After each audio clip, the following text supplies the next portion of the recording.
All right. All right, guys, how we doing today? Good. Obviously, our focus all turns to Clemson after a nice team win Saturday against Virginia Tech. Again, as I said Saturday, we probably talked enough about Virginia Tech already. I felt like that was like a marathon presser after that game.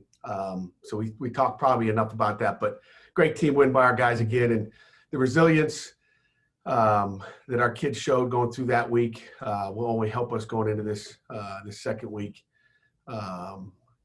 Going into Clemson, and you go in to face the number 4 team in the country in Clemson. They got weapons everywhere on offense and defense. They've got depth. They're long, they're fast, and obviously they're well coached. Dabo does a great job. Got a lot of respect for him and always have, and how he operates his business down there. And we're looking forward to a great week. So, questions? Pat, you've been around college football a long time. How do Clemson and Notre Dame stack up among the best teams you've seen? They're both really good, obviously. I'll let you know after the game, who's better. But it's hard to, you evaluate Notre Dame, on the field and what they do, and then you look at Clemson on videotape, and until we get to, we haven't faced them for 2 years since 18 down in the ACC championship game. So it'll be interesting. But we know, Trevor Lawrence and ETM on offense are explosive. Both offensively and defense for Clemson, they've got, a top 20 offense and a top 20 defense. Those are two really, really good ratings when you're both, you got, a lot of times you see a team that's got a top rated offense and maybe not as good a defense and vice versa, but they're good at everything they do. And we know talent-rich football team. What can you point to since the Notre Dame game, since the bye week, why the offense has been performing better? You really asked that question? Sure. Well, first of all, when you got Kenny Pickett back, that makes a big difference. When you got your starting quarterback, guys have a lot of confidence in him, and we got to be ready when you don't have him. But when you got a quarterback that's got as many reps, whether it's spring ball 2 years ago, because I really don't count spring ball this year, that makes all the difference in the world. That guy pulls the trigger. He can make plays with his feet. He's a leader. He leads our offense. And, again, that doesn't say Joey or Davis or whoever else is in there. It's just that's the case. And until you have an offseason to work those next guys up at the quarterback position, that's the number one key. And, you look at Trevor Lawrence is spectacular. They go a couple games without him, and maybe they're not as explosive. Maybe they beat Notre Dame with Trevor Lawrence in there. So who knows? I'd say that's the biggest difference that I see. Pat, sort of, at the same time, how much of that is just the guys around Kenny progressing and getting better and getting more comfortable with what their roles are and what they're asked to do? Yeah, I think that's important. But you look at the makeshift offense that we had Saturday. Does it really matter? I mean, we can be explosive either way, but I still believe Kenny's the guy that is running the show. And we got 3 linemen out. You have Jordan Addison, your leading receiver out. I don't know. If you ask me one question, I give you my answer. You guys can have all the answers you want. That's my opinion. Pat, you mentioned Addison. Do you guys expect to have him this weekend in Clemson? You hope you do, but there's we'll see in time here. We'll see how this week goes with all those guys. I mean, with COVID protocols, with injuries and all that, you just don't know. And I'm not going to push guys out there before they're ready. That's not my job. My job is to coach the guys that are ready to go, and we'll continue to do that. Do you have players that right now won't play, or is everybody still at least possible that if the testing continues to go well this week could suit up? It's you never know. You never know because there's one thing going on a 10 or 14-day quarantine. It's another thing to how do those guys feel? And they got to come back. They got to do all their EKGs and heart scans and all the things they do. They got to go through conditioning, and then they got to feel good. And I think there's a difference between guys that are asymptomatic And I think that's, maybe what the public doesn't realize. There's asymptomatic guys who usually come back and feel pretty good and can start up right away. And then there's guys, if they're symptomatic, if they have any symptoms at all, it takes them a little longer to get their breath. There's just things that linger, that, it lingers with people more than others. And that's what we don't know. I don't know how long things are going to linger. And that's, 14 days, 10 days, that's bad enough as it is. But then, guys don't necessarily feel great coming back. Coach, what can you take away from what Boston College was able to do in that first half? Because they're really one of the few teams that have challenged Clemson at all. How were they successful in running up the score? Yeah. Obviously, they got a really good offensive line. I think, they got a deep passing game. They did a nice job running the ball and throwing it deep and making shots. And Phil's a good football player. And then defensively, they're really good. I mean, they're sound. They're gonna make you earn it. And I think that's, kind of what you saw in that game. Pat, the emotions were revved up for senior day on Saturday, but for these seniors especially, will the emotions be even more revved up? They get a chance to play a game on national TV against a really strong opponent that might even rev them up even more. We'll find out when we get there. Sometimes they say, can you get jacked up 2 weeks in a row? That's the emotion and energy you talk about. You want it. Sometimes it's hard to replicate that. You hope so. But you see how the week goes, and you kind of see how you just don't know. I mean, you don't know how that goes, and you hope it's high every week. But we're talking about 18 and 22-year-olds. Pat, kind of off of Jerry's question, what do you tell your team in preparation, being such a big underdog on the road? How do you tell them about how you overcome this obstacle? You know what? It's really worry about what we do. Not worried about Clemson and who they are. It's about us executing. And I don't think we have to talk about I don't know what the underdog is. What are we, 40-point underdog? I don't know what we are. I don't look at all that stuff. But really not going to focus on us being an underdog or, it's a 40-point spread, whatever it is. We're just going to focus on what we do and what we, how we execute. What do you see from the young offensive linemen this past Saturday? And, how does that shake out this week if, everyone's healthy?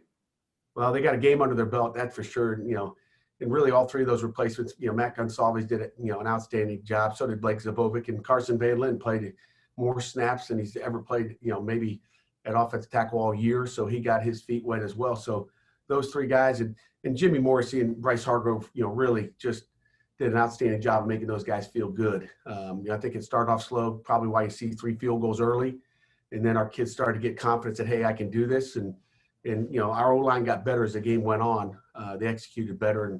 And then, he started turning, drives into touchdowns instead of field goals. Pat, you guys saw Trevor Lawrence, was it 2 years ago in the ACC title game? How has he progressed as a quarterback from your standpoint, from your perspective so far? Yeah, I don't know how you progress. He was pretty good in 16. He's really, really good. He's got a quick release, as I think I talked 2 years ago, and you watch it, it's like, he rifles the ball out there. He knows where to go with the ball. He's making quick decisions. They don't take many sacks, and they don't make bad decisions. And, he's really getting the ball to, ETM out of the backfield more than ever. So not only do you have to worry about, number 9 catching or running the ball, you got to worry about him catching it now. So, he loves to throw it to him. I think ETM is the number 2 receiver out there. Amari's number 2, the slot receiver number 3, who really lines up all over the place. But they're explosive in the passing game. They got weapons. I mean, he's a guy who was he's like a consensus number 1 pick. I mean, NFL teams are tanking for him. I mean, is he that in your eyes? Is he kind of the best quarterback maybe you've seen at the college level? I mean, how does he stack up in that regard? No question. I mean, I've seen a lot of great quarterbacks, through the years here, and he's up there with the top 3 or 4. I mean, Ben Roethlisberger was pretty good when we faced him at Miami, Ohio back in 2002. I look at what he did that year that we played against him. He's like Ben. He's explosive. I don't know if any NFL teams are really tanking. I think it's hard to say, let's lose today, guys, so we can get him. But I don't know if I'd go that far. But there's a lot of great players out there. Trevor is certainly one of the top 2 quarterbacks in the country, if not the number 1 guy. I'd say he's number 1. I'd say he's your Heisman, trophy guy. Went through COVID, all of a sudden he slips in the, I don't understand how that works. We're in a pandemic, and he shouldn't lose any votes for Heisman because he didn't play in a couple games because of COVID. It wasn't like he, made a bad decision, got whacked in the backfield and went down and, threw a pick at the same time. His play on the field speaks for itself. Pat, I know you didn't have a lot of guys that are difference makers now that played in that game down there in 2016, but are you able to replicate any of that travel stuff? Are you a superstitious guy? Do you try to say, well, we did this 4 years ago, and I'm just curious, do the COVID situation just make that out the window and just say, hey, we just got to do what we can? I think every year is different. Every weekend is different. It's who's playing for you, number 1. But, the big thing we got to do is worry about us. And, our kids will go down there with confidence. And, one way or another, that's my job. And then they got to go down and play with emotion because it's an emotional game. You better have enthusiasm, you better have energy. But, I really don't know if you can take much of what you did there. That's what we do every week. So what we did against Clemson, as far as, just getting them mentally and physically prepared, is the same thing we do every week, whether you're playing Notre Dame or you're playing Clemson or you're playing, Virginia Tech. Pat, in 16, I think Deshaun Watson threw for almost 600 yards against you. Still win the game, but I think Wayne Gallman only had like 36 yards.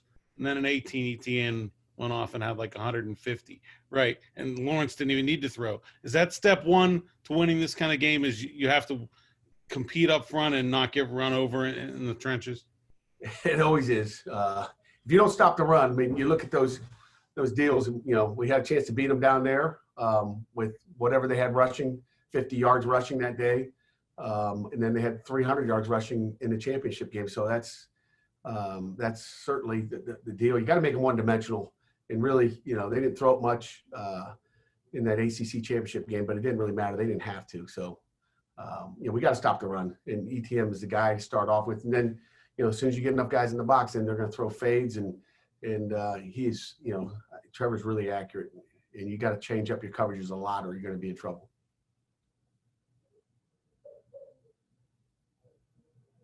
Pat, I'm curious, with the schedule seems to change by the minute. And I know you anticipated, being light on your feet this year, but I mean, how do you sort of, you're preparing to play. I mean, Clemson was in Tallahassee and the game didn't get played. I mean, just sort of where are you at in terms of, does nothing surprise you at this point in terms of how the schedule gets affected? Yeah, nothing surprises me. We've been blessed to be able to play 9 so far. We've had one, trip up, I guess, if you want to call it. But the good thing is, we've got it rescheduled, and so we'll get our guaranteed 11 games in, hopefully. But nothing surprising me. Again, I think that was the first game was really, squashed on a Saturday morning, and we don't want that to happen. We don't want to travel down there and get squashed. We sure hope it gets to be played. Pat, I assume you're feeling much better about your offensive line depth now, even if those guys, who didn't play Saturday can't play this Saturday. You got guys not just for these next 2 games, but for next year. No doubt about it, Jeremy. It's kind of a spring game, if you want to call it, Saturday. We got a chance to, see who the future is at some spots and know that, hey, they got a game on the belt. They're going to feel much better, whether it's this weekend, if they get that opportunity again, or, next year. It just builds your depth for the future. Who might be there and who might be playing that spot. No doubt about it. Is it just the position, or has it been something else when you haven't had Jordan Addison available that has led those 2 kind of big explosions from DJ Turner? And can you find a way to get those guys going at the same time when you do get Addison back?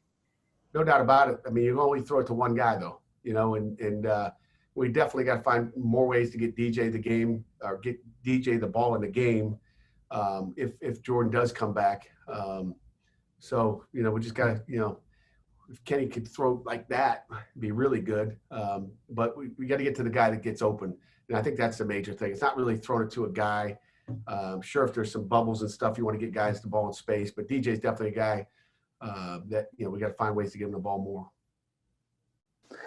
Pat, you guys got hit with 2 of those celebration penalties on Saturday, one after Patrick's fumble recovery, one after DJ's touchdown. I'm curious. Neither of them really seemed like much. I'm curious, what do you tell your guys, after they've made a big play, a massive play in the game, and, they're obviously happy and excited about it. What do you tell them to kind of balance showing their excitement, but also, maybe just trying not to get hit with a penalty like that? I don't know. I mean, that's a great question that I need to get answered. I don't make those calls. Going into the season, I didn't know this was a big emphasis. Every year the referees will say, "Hey, this is an emphasis this year." A couple years ago, they didn't like, the knee show, and now you can have, now you can look like Juan Price and no one cares. But no one alerted me that you couldn't have fun playing the game of football anymore. Okay, there's nothing choreographed. It's called excitement. It's called energy, and I want our football team to have energy and play with excitement. Now, I don't want it to be excessive, but when it's on the sideline, you kind of go, what are we doing here? I mean, I don't get it. I'd like to know how many were called. Maybe some of you guys can do your homework. EJ can do your homework. How many were called in other games? I know they got a pick against us last week, and there was a lot of talk on our sideline because it was on our sideline and really almost taunting our sideline. But there's no flag there, so I don't know what to tell you. I wish I had answers. I'm going to try to get answers. We've had 4 in the last 2 weeks. I mean, we got someone does this and gets a penalty. We got someone that does like this and gets a penalty. We have a receiver catches the touchdown pass, gets excited on the sideline. We go have our our dunk fest on the other side. We don't get a penalty for that. Like I don't understand. I guess we have to have a class, I guess, on how you can celebrate the right way. But I want our kids getting excited. This game of football is a fun game. You're supposed to have fun when you do it. We talk all the time about guys celebrating together, and it's discouraging when these kids have been through a lot. I don't know if anybody appreciates how much effort these guys put into the game of football, playing it, practicing it every day, going through the COVID protocols that we have, and then you want to throw a flag for someone getting excited and try to squash the party. That's not what college football is all about. These are all amateurs that should be excited when they make a play. So it's probably a question for the ACC office, I guess. Pat, the last time you guys traveled, you came back and you had a COVID situation. We don't know if that was specific to that or not, but have you made changes to the way that you guys are traveling or anything this time around? Well, yeah, you don't know. I mean, that's the hard thing about this whole thing is you don't know if you got, I know we're not going to eat in a tent, we stayed at the Westin Hotel this past weekend. They did a great job. I mean, they had, if I'm serving food right here on this podium here, they had a glass wall to the ceiling. It just seems so safe. And I think kids feel comfortable when it's like that. And it wasn't like that down in Tallahassee. So, again, nothing against them down there. It's just what it is. And it's, what they had available. And there's, I guess maybe next time we got to go out to eat somewhere, where we feel better. But that just takes more time, and then you got to get there earlier, and you got to have a bus trip to go to a restaurant. They can serve you the right way, but I don't know, and you don't even know if it's that. I don't even know. So, we're pretty safe every week in the protocols that we use. Sometimes your hands are tied as a coach, and sometimes the meeting rooms are as big as this room I'm in right now, and sometimes you got to go out in a tent. We've been lucky in the city of Pittsburgh. We got big time 4- and 5-star hotels that we're able to stay in and stay safe. And we just got to hope we can, have that down in South Carolina. What a final question? Anyone? The basketball teams around the country have had generally some tough luck getting going here. Has at Pitt since, yeah, there's been a lot of teams shut down and games canceled already. The season hasn't even started yet. Since you went first, have you been in contact with the other programs at Pitt to try to talk about some of the things that you guys did that have seemed to have worked? Well, I haven't had time, but I know Chris Asala has, been in touch with, anybody that asks questions. I mean, I think we do things the right way. We got, the same doctors.